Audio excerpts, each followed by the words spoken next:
नमस्कार भाई माने साधारण लोक आज असाधारण कथाटी रही अनेक दिन पर माने कहले गोटे जुग साधारण लोकर सांगसाथी माने व्हाट्सएप रे कहते भाई माने कुआडे गला तुम साधारण लोकर असाधारण कथा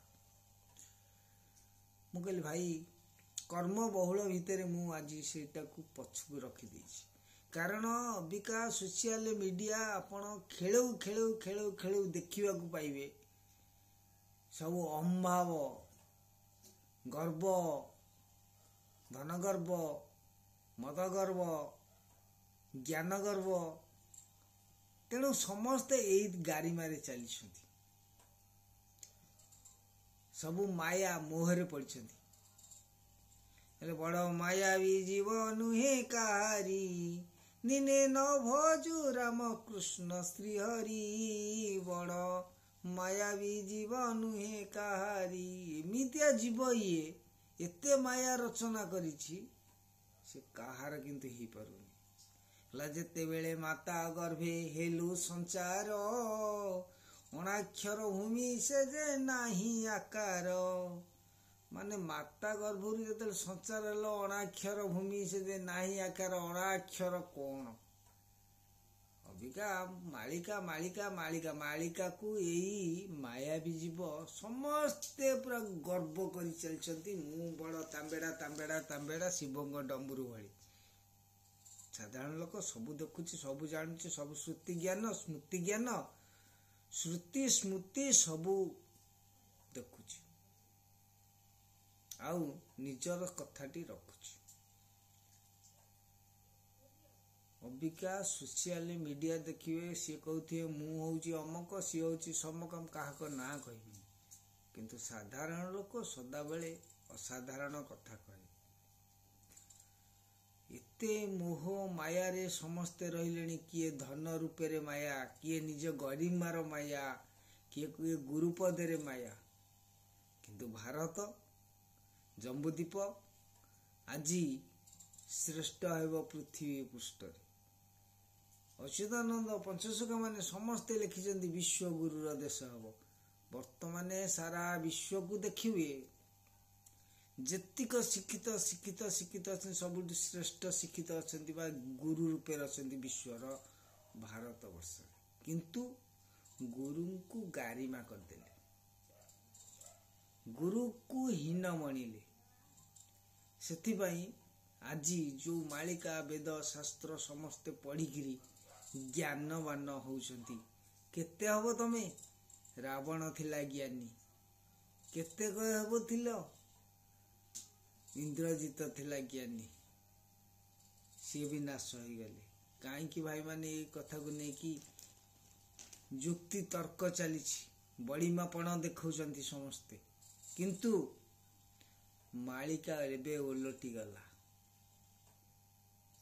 साधारण लोकर भाषा आज मालिका ओलटी गला मालिका एबे काली मा से कथा बुझे तेणु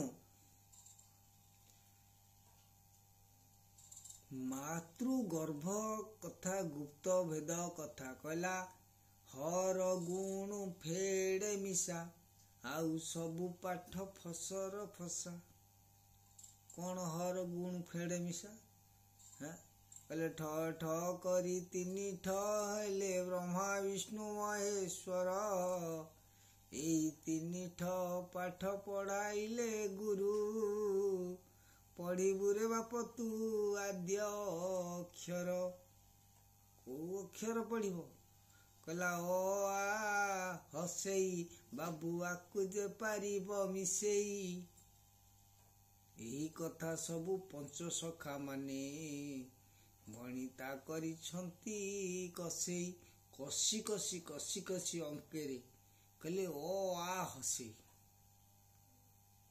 और कौन स्वयं अलेख निरंजन आरे कौन आपण जानी थी आओ हसेई ई रे कौन आकु जे पारिबो मिसेई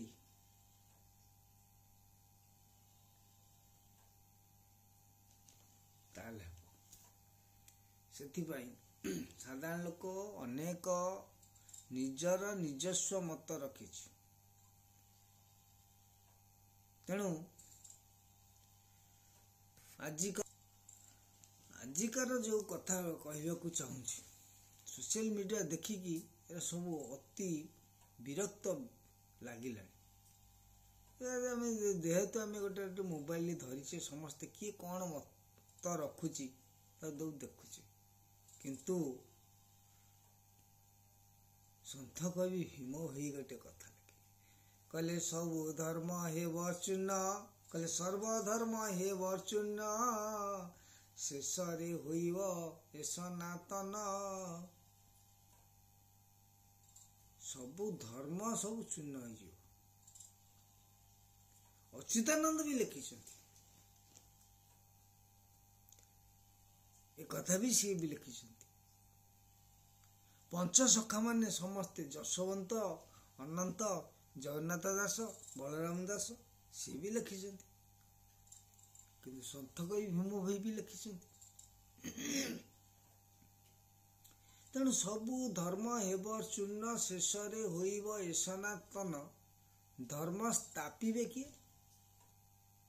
ସେ ନାରାୟଣ। ନାରାୟଣ କିଏ? କୋଉ ନାରାୟଣ? ନା ତୁ ଯେବେ ଅଟୁନ ନାରାୟଣ, ଯୋଉ ଉଗ୍ରେସନ କହିଥିଲା, ଦେଖା ତ ଶଙ୍ଖ ଚକ୍ର ଚିହ୍ନ। ସେଇ ଶଙ୍ଖ ଚକ୍ର ଚିହ୍ନଧାରୀ, ଶଙ୍ଖ ଚକ୍ର ଗଦା ପଦ୍ମ ଧରିଥିବା ନାରାୟଣ ଆସିବେ, ଧର୍ମ ସ୍ଥାପନ କରିବେ।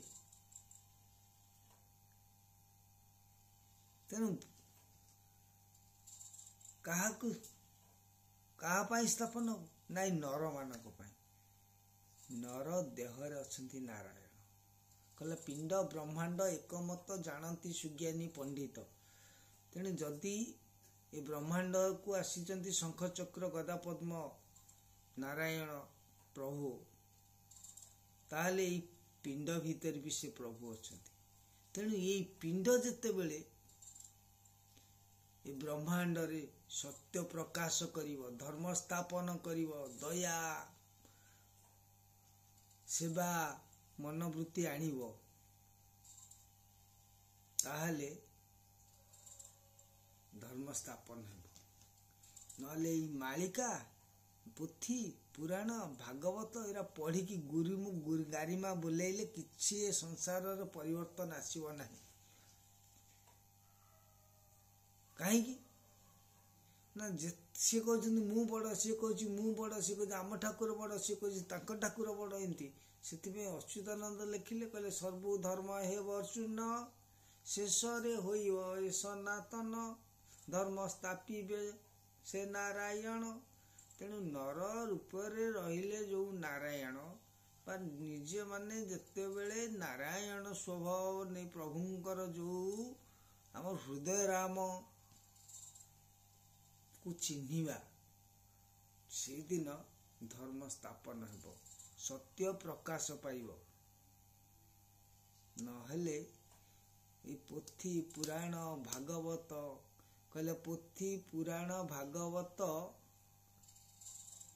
ପଢିଲେ ବିନା ଗୁରୁରେ, ଯେମିତି ଅର୍ଜୁନକୁ କୃଷ୍ଣ କହିଲେ ଜ୍ଞାନ ପାଇବନୁ, ସେଇଭଳି କହିଲେ ଗୀତା ଭାଗବତ ପୋଥି ପୁରାଣ ଗୁରୁ ନ କରି ପଢିଲେ ସବୁ ଅକାରଣ। ତେଣୁ ଗୁରୁ କିଏ? କାହାକୁ ଗୁରୁ କରିବା? ମନ ତୋହର ନିଜ ଗୁରୁ, ଉଦ୍ଧବ କେତେ ତୁ ପଚାରୁ। ମନକୁ କର ଆଗସାର, ପଣ୍ଡିତ ଜନର ବ୍ୟବହାର। ଇଏ ହେଲା ଶରୀର ତତ୍ଵ। କିନ୍ତୁ ଆହୁରି ବ୍ରହ୍ମାଣ୍ଡରେ ପୁଣି କାହାକୁ ଗୁରୁ କରିବା? ଇଏ ତ ପିଣ୍ଡରେ ହେଇଗଲା। ବ୍ରହ୍ମାଣ୍ଡରେ କହିଲେ ଗୁରୁ ହୋଇବେ ପଣ ପଣ, ଶିଷ୍ୟ ନଥିବେ କାଜଣ। ଏ କଥା ଲେଖା ରହିଲା। ତାହେଲେ ସମସ୍ତେ ଏଇନା ଗାରି ପଦରେ ସମସ୍ତେ ଏଇନା ଗୁରୁ ପଦ ବୋଲଉଛନ୍ତି, ଶିଷ୍ୟ ହେଇପାରୁନାହିଁ କେହି। ଆଚ୍ଛା, ଯଦି ଗୁରୁ ହେଲେ ଦେଖିବେ ସାଧାରଣ ଲୋକର ଅସାଧାରଣ କଥା, ଗୋଟେ ରୁଟି ଧରିକି ଯଦି କୁକୁର ଆଗରେ ହଲ ହଲ କରିବେ ପଲ୍ଲେ କୁକୁର ପଳେଇ ଆସିବେ। ତେଣୁ ଗୁରୁ ମାନେ ନା ସବୁ କୁକୁର ଭଳିଆ ସବୁ ଜନସାଧାରଣଙ୍କୁ ମଣିଲେଣି। ଆଉ ସବୁ ଜନସାଧାରଣ ମାନେ ନିଜର ହାତରେ ମାପୁଛନ୍ତି 84 ଆଙ୍ଗୁଳ, କିନ୍ତୁ ଆଉ 4 ଆଙ୍ଗୁଳ ମାପ କରିପାରୁନାହାନ୍ତି, ଚେତନକୁ ଯାଇପାରୁନାହାନ୍ତି, ସେଇ ବ୍ରହ୍ମାଣ୍ଡ ପିଣ୍ଡ ଭିତରେ ଘାଣ୍ଟି ହେଉଛନ୍ତି। ପାଗଳ ବାୟା ବାବା ଲେଖିଲେ, କହିଲେ ଆପେ ଆପଣାର ଗୁରୁ ସେ ଆପେ ଶିଷ୍ୟ ଓଲାଇ। ତେଣୁ ଆପଣ ହଉଛି ନିଜେ ନିଜକୁ ଆଗ ଚିହ୍ନ, ତାପରେ କାହାର ପ୍ରବଚନ ବା ପରବଚନ ଶୁଣିବାକୁ ଯିବ, ତାପରେ ଯାଇକି ଯିବ।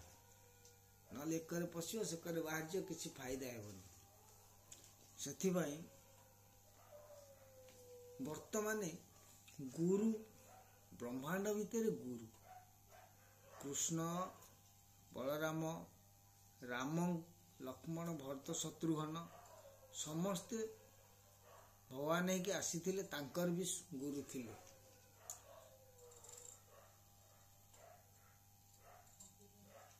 କୃଷ୍ଣ ନିଜେ ଅର୍ଜୁନକୁ ବି କହୁଥିଲେ, କହିଲେ ବିନା ଗୁରୁରେ ଅର୍ଜୁନ କାହୁଁ ପାଇବୁ ଦିବ୍ୟ ଜ୍ଞାନ ବା ସଦ ଜ୍ଞାନ।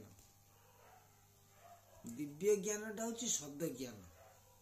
ତେଣୁ ସଦ ଜ୍ଞାନ କିଏ ଦେବେ? ଆମେ କାହାଠୁ ପାଇବା? ସଦ ଗୁରୁ ଦେବେ। ଗୁରୁ ତ ଅନେକ ଅଛନ୍ତି। କହିଲେ ମାତା ଗୁରୁ, ପିତା ଗୁରୁ, ଦୀକ୍ଷା ଗୁରୁ, ଶିକ୍ଷା ଗୁରୁ, ରାଜଗୁରୁ। ତେଣୁ ଅନେକ ଗୁରୁ ଅଛନ୍ତି। ତାହେଲେ କାହାଠୁ ନବା? ଅବଧୂତ କରିଥିଲେ 24 ଗୁରୁ। ବେଶ୍ୟା ନାରୀ କି ଗୁରୁ, ମହୁ ମାଛି କି ଗୁରୁ, ସାପକୁ ଗୁରୁ, ବେଙ୍ଗକୁ ଗୁରୁ ସେ କରିଥିଲେ। ତେଣୁ ସଦଗୁରୁ, ଯେପର୍ଯ୍ୟନ୍ତ ସଦଗୁରୁଙ୍କ ଶରଣ, ସଦଗୁରୁଙ୍କର ଜ୍ଞାନ ଅର୍ଜନ ନ କରିଛନ୍ତି, ସେ ପର୍ଯ୍ୟନ୍ତ ଏଇ ଯୋଉ ଚିତା ତିଳକ କଟା ଗୁରୁଙ୍କ ଠାରୁ ଜ୍ଞାନ ଆହରଣ କରି ପ୍ରବଚନ ଦେଇଥିବେ, ସମସ୍ତେ ହଁ ହାତ ଟେକି ଚାଲ ଉପରକୁ, ଏମିତି କରିଥିଲେ କିଛି ନାହିଁ। ନିଜେ ନିଜର ଗୁରୁ ଦେଖ, ନିଜେ ନିଜର ଶିଷ୍ୟତ୍ୱକୁ ଆଗ ଅନୁଭବ କର। ଆଗ ହୃଦୟ ଭିତରୁ ଦେଖ, ତାପରେ ବାହ୍ୟ ଜଗତ ଦେଖିବ। ଦୁଇ ଦୁଇ ନେତ୍ର ସକଳ ଜନେ, ଦେଖେ ବିଦ୍ୟାବନ୍ତ ତ୍ରୟଲୋଚନେ। ଧର୍ମ ଥିବା ଲୋକର 4 ଆଖି, ୟାଠୁ ଧରେ ସୁଜ୍ଞାନୀ କି ଲେଖି। ସୁଜ୍ଞାନୀ ବା ସଦଜ୍ଞାନ ଯିଏ ଦେବେ, ସିଏ ହଉଛନ୍ତି ପଞ୍ଚମ ଆଖିଧା।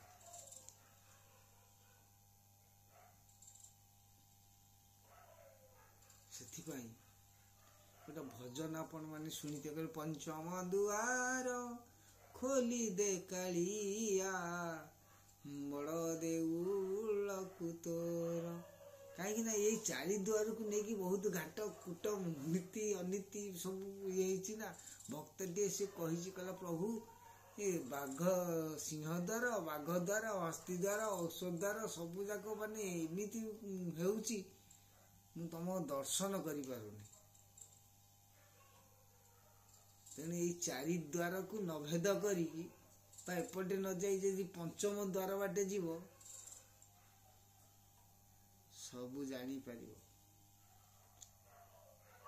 ତେଣୁ ପଞ୍ଚମ ଦ୍ୱାରର ପଥଟା କେମିତି ପାରିବ? କହିଲା ଦିଅ ଦର୍ଶନେ କାଠ କି ପାଷାଣୀ, ଗଙ୍ଗା ଦର୍ଶନେ ପାଣି। ତେଣୁ ଦିଅ ଯଦି ଏଇ କଳିଯୁଗରେ ଦର୍ଶନ କରିବ କାଠ କିମ୍ବା ପାଷାଣ, ତାମାନେ ଭାଗବତ କଣ କହିଲା? କାଷ୍ଠ ପାଷାଣ ତରୁଲତା, ଏସବୁ ଅଜ୍ଞାନ ଦେବତା। ତେଣୁ ଦିଅ ଦର୍ଶନ କାଠ କି ପାଷାଣ ଗଙ୍ଗା ଦର୍ଶନେ ପାଣି ପ୍ରଭୁ ଦର୍ଶନେ ମୁକତି ପସରା ଆପେ କୁ ଆପେ ବଖାଣି। ତେଣୁ ନିଜେ ନିଜର ଅନୁଭୂତିରେ ପ୍ରଭୁଙ୍କର ଚେତନକୁ ନିଜେ ଦେଖନ୍ତୁ। କୋଉଥିରେ ଦେଖିବ? ଆଖିରେ ଥିଲା ଲୋକ କଣ ଆଖିରେ ଦେଖିବ? ତାର ଆଖି ନାହିଁ।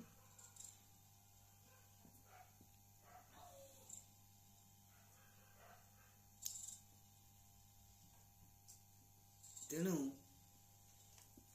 ଭାଇମାନେ ଆଜିର କଥାଟି ମୁଁ କାହିଁକି ଆଜି ଗୋଟେ ସାଧାରଣ ଲୋକର ଅସାଧାରଣର ଏଇ ଭିଡ଼ିଓଟି ରଖିଲି।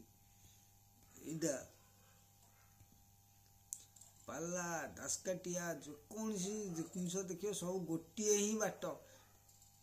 ଦଶହରା ଆସିଲେ ଯେଉଁଭଳି ମୂର୍ତ୍ତି ପୂଜା ହୁଏ, ମା ଦୁର୍ଗା ମହିଷାସୁରକୁ ଖାଲି ଗେଞ୍ଜୁଛନ୍ତି, ତ୍ରିଶୂଳ ମାରୁଛନ୍ତି।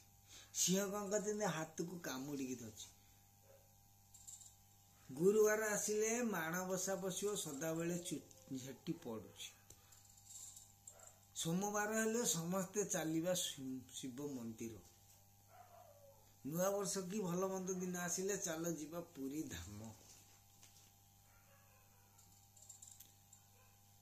ତାହେଲେ କଣ କି ପ୍ରକାର ଲୀଳା? ଆରେ ଭାଇ, ଆପଣଙ୍କର ରେସନ କାର୍ଡଟି କି ଆଧାର କାର୍ଡଟି ହେଇପାରିନି, ଥରେ ଅଫିସକି ଯାଉଛ ନା 10 ଥର ଯାଉଛ? 10 ଥର ଯଦି ଯାଉଥିବେ ତାହେଲେ ଆପଣଙ୍କର ପ୍ରକୃତ ପ୍ରମାଣ ପତ୍ର ଦେଇ ପାରୁନାହାନ୍ତି, ତେଣୁ 10 ଥର ଯିବାକୁ ପଡୁଛି। ଯଦି ପ୍ରକୃତରେ ଏକା ଥରେ ପରଫେକ୍ଟ ଜିନିଷଟି ଦେଇଥିବେ ତାହେଲେ ଆଉ ଯିବା ଦରକାର ନାହିଁ, ପୁରା ଓକେ। ସେମିତି ପ୍ରହ୍ଲାଦ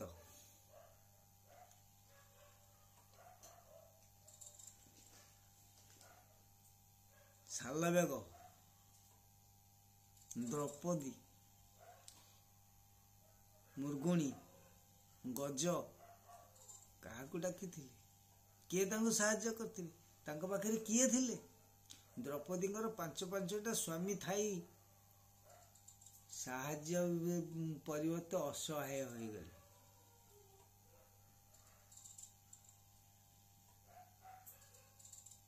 ତେଣୁ ସେଇ ପ୍ରଭୁ ଶୂନ୍ୟବାସୀ ନିରଞ୍ଜନକୁ ଚିନ୍ତା କର, ଦେଖ, ଦର୍ଶନ କର, ଯାହାକି ଆଜି ସାରା ବିଶ୍ୱ ବ୍ରହ୍ମାଣ୍ଡରେ ଲିପିବଦ୍ଧ ହୋଇ ରହିଛି।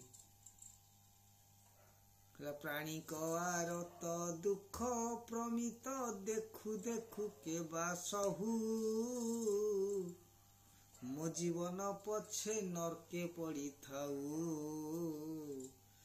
ଜଗତ ଉଦ୍ଧାର ହେଉ। କିଏ କହିଥିଲେ? କିଏ କହିଥିଲେ କିନ୍ତୁ ଲେଖିନଥିଲେ? ଲେଖିଥିଲେ ଆଉ 4 ଜଣ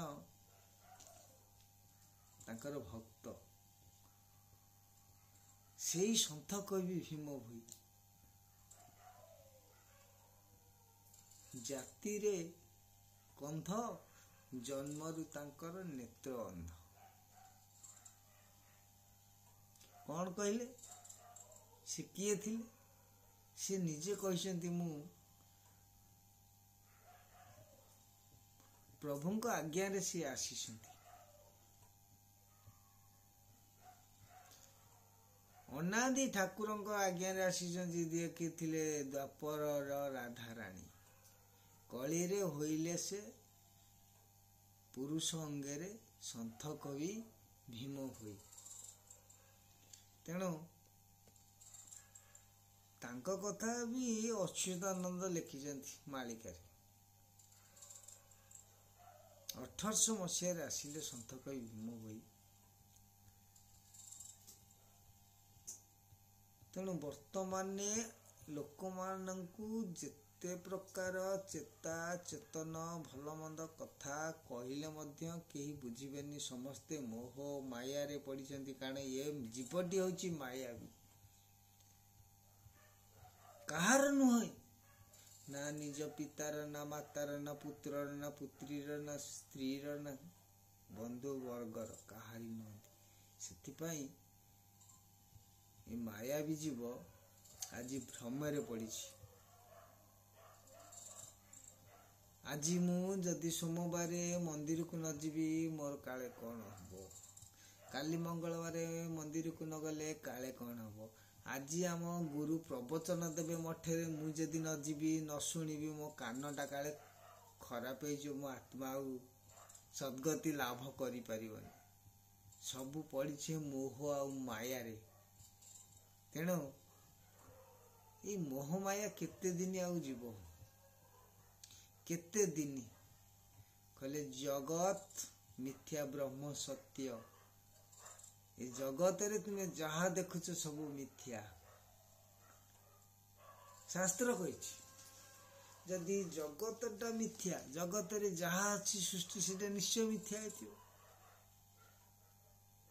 ତାହେଲେ ସତ୍ୟ କିଏ? ସତ୍ୟ ହିଁ ସନାତନ, ସତ୍ୟ ହିଁ ଭଗବାନ, ସତ୍ୟ ହିଁ ଈଶ୍ୱର, ସତ୍ୟ ହିଁ ଅଲେଖ। ତେଣୁ ଅ ଆ ହସେଇ ଆକୁ ପାରିଲେ ମିଶେଇ, ତାହେଲେ ଜାଣିବ ବାବା। ତେଣୁ ଏଇ ମାୟା ମୋହରୁ ମୁକ୍ତି ହବାକୁ ଯଦି ଚାହୁଁଛ, ଯଦି ତରିବାକୁ ଚାହୁଁଛନ୍ତି, ତାହେଲେ ଅ ଆ ହସେଇର ତତ୍ଵକୁ ମିଶାଅ। ଆଉ ଯଦି ମରିବାକୁ ଚାହୁଁଛନ୍ତି,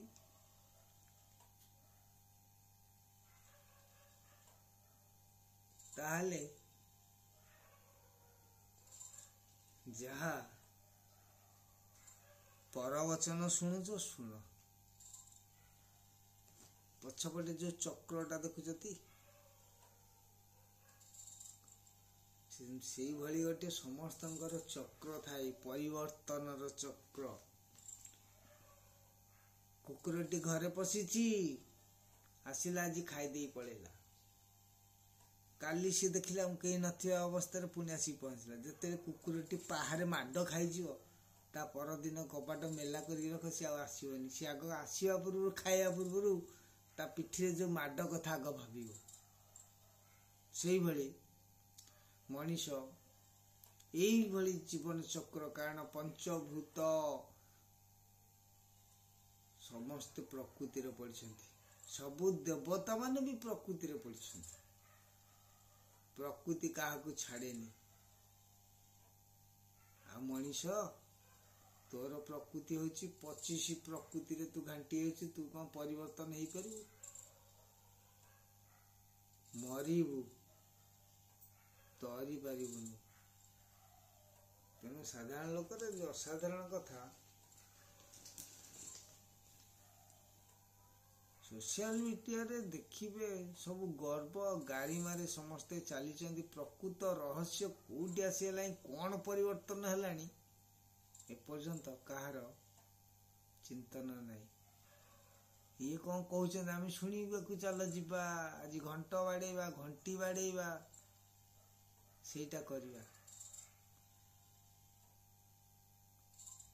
କଣ ଆଜି ନା ଗୁରୁବାର ହେଇଛି, ଆଇଁଷ ଖାଇଦେଲି, ବ୍ରତ ଖୋଲିକି ଫୋପାଡ଼ି ଦବା। ଆରେ କଣ କରୁଛୁ ନା ପାପ କରୁଛୁ, ଯା ଗଙ୍ଗାରେ ଗାଧେଇ ପଡ।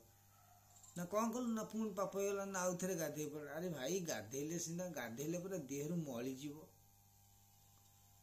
ଗାଧେଇଲେ ମଳିଯିବ ଗଙ୍ଗାର। କହିଲା ମନ ଦୃଢ ହେଲେ ଗାଡିଆଟା ଗଙ୍ଗା ହେଇଯିବ। ତେଣୁ ଦୃଢ ଭାବନା କାହିଁ ନାହାନ୍ତି, ସବୁ ଲୋଭ ମୋହ ମାୟା ଭିତରେ ରହିଛି। ମାୟାକୁ ଯେବେ କାଟ, ତାହେଲେ ପାଇବ ସଦଗୁରୁ ବାଟ। ତେଣୁ ମାୟାକୁ କାଟିବାକୁ ପଡିବ।